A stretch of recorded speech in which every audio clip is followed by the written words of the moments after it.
Hello friends, welcome to Learning Plus. I am Karnaljeet Singh. Today we will study third part of 10th class Political Science second chapter Federalism. And in this video we will study the topic Decentralization in India. Let us start.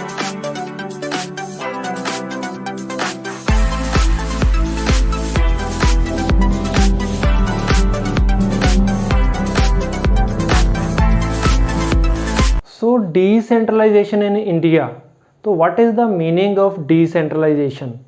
If we will talk about the concentration of powers in center, then it is called centralization. जब central authority जो होती है किसी country में, central government के हाथ में ज़्यादा पावर्स आती हैं तो उसको कहते हैं सेंट्रलाइजेशन ऑफ पावर्स। अब डिसेंट्रलाइजेशन उसका बिल्कुल रिवर्स है, उल्टा है उसका। जब सेंटर और स्टेट गवर्नमेंट की जो पावर्स हैं वो लोकल बॉडीज़ को जो डिस्ट्रीब्यूट की गई उसको कहा गया डिसेंट्रलाइजेशन ऑफ पावर्स। क्लियर?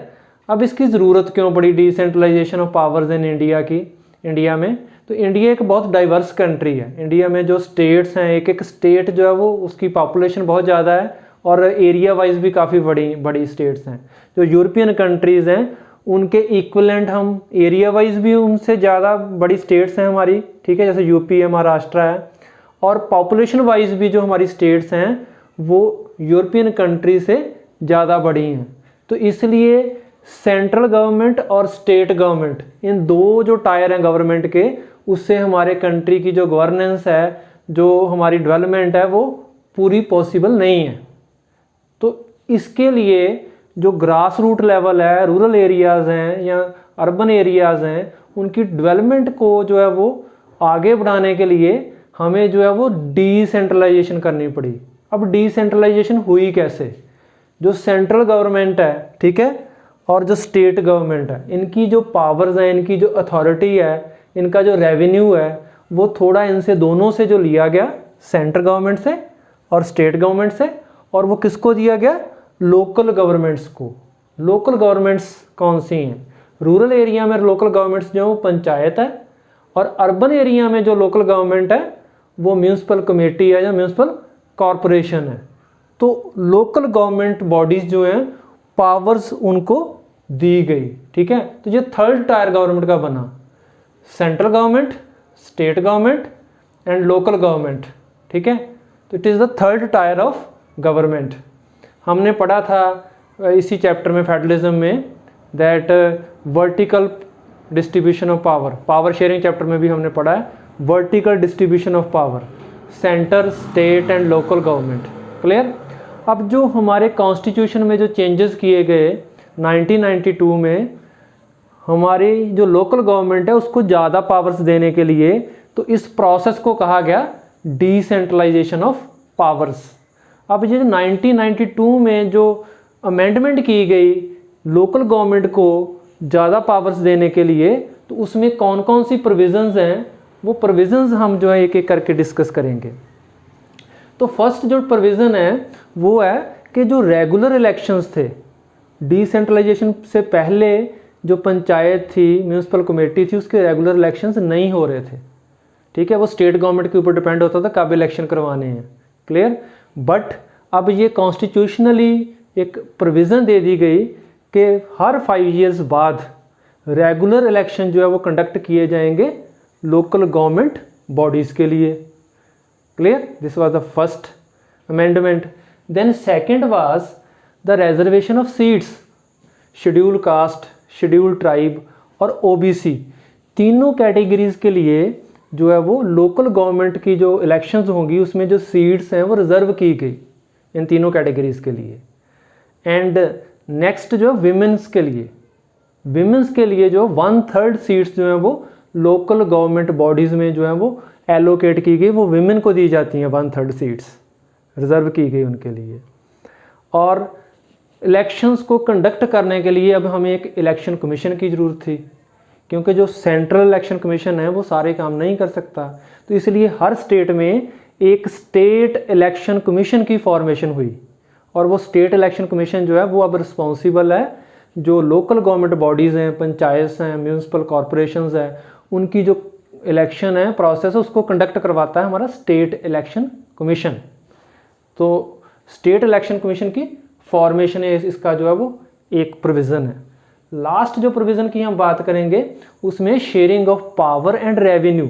अब ये जो लोकल गवर्नमेंट बॉडीज़ हैं इनको जो है रन करने के लिए, इनको अपने प्लान्स बनाने के लिए, किसी एरिया में डेवलपमेंट करने के लिए रेवेन्यू चाहिए, पैसा चाहिए। अब पैसा कहाँ से आएगा? वो जो रेवेन्यू है वो स्टेट गवर्नमेंट की रिस्पॉन्सिबिलिटी है कि स्टेट गवर्नमेंट जो है वो रेवेन्यू के जो सोर्सेज हैं वो शेयर करेगी लोकल गवर्नमेंट्स के साथ। हम सुनते हैं जैसे स्टेट गवर्नमेंट ने जो फंड्स एलोकेट किए हैं, ग्रांट दी है विलेज की पंचायत को, तो वो जो ग्रांट्स देते हैं उनको, जो उनको फंड्स देते हैं, वही है रेवेन्यू शेयरिंग। ठीक है, sharing of revenues. Okay, so these were the provisions of this constitutional amendment act 1992 which was passed to bring decentralization of powers and to empower the local self governments। अब local self government जो है वो उसकी आगे types हमने देखनी है कौन कौन सी हैं। लोकल सेल्फ गवर्नमेंट जो है जो रूरल एरियाज़ में है और दूसरी अर्बन एरियाज़ में है। ठीक है, एक रूरल लेवल है, दूसरा अर्बन लेवल है। तो रूरल एरियाज़ हैं विलेजेस, तो जो हमारे विलेजेस में लोकल सेल्फ गवर्नमेंट बॉडी होती है उसको कहते हैं पंचायत। ओके, और जो पंचायत हैं ये विलेज के जो अडल्ट मेंबर्स हैं वो वोटिंग करके पंचायत को जो है वो इलेक्ट करते हैं। ठीक है, अब जो पंचायत के डिफरेंट वार्ड से जो मेंबर्स होते हैं उसको कहते हैं पंच, और उन सभी पंचेस का जो हेड होता है उसको कहते हैं सरपंच। ठीक है, अब पंच और जो सरपंच है उसकी इलेक्शन में जो लोग अडल्ट विलेज के सिटीजन्स हैं, ठीक है, मेंबर्स हैं, अडल्ट मेंबर्स, वो जो कॉन्स्टिट्यूट करते हैं ग्राम सभा। तो ग्राम सभा क्या है? विलेज के अडल्ट मेंबर्स जो वोट कर सकते हैं, जो वोट करते हैं पंचायत को इलेक्ट करने के लिए, उन सब को जो है वो ग्राम सभा कहते हैं हम। ठीक है, अब ग्राम सभा जो है वो विलेज की जो पंचायत है उसको कंट्रोल करती है, उसकी वर्किंग को कंट्रोल करती है। और हर ईयर में ग्राम पंचायत को 2 या 3 बार जो है वो ग्राम सभा की मीटिंग बुलानी पड़ती है। और उस मीटिंग में जो ग्राम सभा है वो जो विलेज की पंचायत के जो एनुअल बजट है, जो उसके फंड्स हैं, वो कहाँ कहाँ पे उन्होंने लगाने हैं, कौन सी स्ट्रीट बनानी है, ठीक है, तो कहाँ पे स्पेंड करने हैं, वो जो डिसीज़न है वो ग्राम सभा में लिया जाता है। और ग्राम सभा जो है वो ग्राम पंचायत के काम जो है उसको चेक करती रहती है। क्लियर? और ये जो local self government rural area में है इसके आगे और लेवल्स भी हैं। जैसे जो विलेज लेवल है, विलेज के ऊपर एक विलेज का जो एक लेवल है उसको कहते हैं ग्राम पंचायत, एक विलेज की है। ठीक है, एक विलेज की जो बॉडी है वो ग्राम पंचायत है। जब थोड़े विलेजेस 8-10 विलेजेस को मिला के एक एरिया में, ठीक है, वहाँ पे फिर एक बॉडी बनाई जाती है, इलेक्ट की जाती है, जिसको कहते हैं ब्लॉक समिति। तो जो ग्राम पंचायत हैं वो 6-7 विलेजेस की, उस ग्राम पंचायत के जितने मेंबर्स होते हैं, पंच और सरपंच होते हैं, वो आगे वोटिंग करके ब्लॉक समिति जो है वो बनाते हैं। ठीक है, और ब्लॉक समिति के जो नेक्स्ट लेवल है वो है जिला परिषद। तो जिला परिषद, जो जिला होता है डिस्ट्रिक्ट, जो डिस्ट्रिक्ट लेवल बॉडी है इसकी पंचायती राज सिस्टम की। डिस्ट्रिक्ट लेवल बॉडी में क्या होगा, एक डिस्ट्रिक्ट में सपोज 8-10 ब्लॉक्स हैं, तो वो सारे जो ब्लॉक्स हैं वो पूरे उस जिला परिषद में आएंगे। ठीक है, और उन ब्लॉक्स के जो मेंबर्स हैं, ठीक है, वो आगे इलेक्ट करेंगे जिला परिषद के मेंबर्स को। और जिला परिषद में जितने उस डिस्ट्रिक्ट के MLAs हैं या MP हैं या डिस्ट्रिक्ट लेवल के जो ऑफिशियल्स हैं, गवर्नमेंट ऑफिशियल्स, वो सारे जिला परिषद के जो हैं मेंबर्स होते हैं। और जिला परिषद जो है वो जितने भी रूरल एरियाज़ में, विलेजेस में फंड्स एलोकेट होने होते हैं उसको कंट्रोल कौन करती है? जिला परिषद। अब रूरल लेवल हमने जो है वो कंप्लीट कर लिया है। नेक्स्ट है अर्बन लेवल। तो अर्बन है सिटी एरियाज़, जहाँ पे शहर हैं हमारे, सिटीज़। ठीक है, तो अर्बन एरियाज़ में जो बॉडी बनती है वहाँ पे लोकल सेल्फ गवर्नमेंट, तो उसको कहते हैं म्यूनिसिपल कॉरपोरेशन या कमेटीज। अब जो बिगर सिटीज़ होते हैं जहाँ पे पॉपुलेशन बहुत ज़्यादा होती है उनमें बनती है म्यूनिसिपल कॉरपोरेशंस, जैसे दिल्ली है, बॉम्बे है, ठीक है, चेन्नई है, मेगा सिटीज़ हैं, वहाँ पे म्यूनिसिपल कॉरपोरेशंस बनती हैं।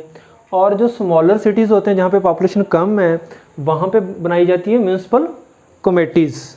ओके, अब म्यूनिसिपल कॉरपोरेशन और म्यूनिसिपल कमेटीज़ जो हैं इनके काम को, इनकी वर्किंग को कंट्रोल कौन करता है? जो म्यूनिसिपल कॉरपोरेशन या कमेटी के मेंबर्स होते हैं, ठीक है। इन मेंबर्स को जो उस अर्बन एरिया है वहाँ के जो वोटर्स हैं वो इलेक्ट करते हैं इन मेंबर्स को, क्लियर। और इनका जो हेड है, म्यूनिसिपल कॉरपोरेशन का जो हेड है उसको कहते हैं मेयर, और म्यूनिसिपल कमेटी का जो हेड है उसको कहते हैं म्यूनिसिपल चेयरपर्सन, क्लियर। तो ये हमारा जो है वो अर्बन एरिया की लोकल सेल्फ गवर्नमेंट है। तो ये सारा हमारा जो है वो कंप्लीट हो गया है, लोकल सेल्फ गवर्नमेंट और how powers are given to local self government through decentralisation in India. This topic is complete, this chapter is complete. Thank you.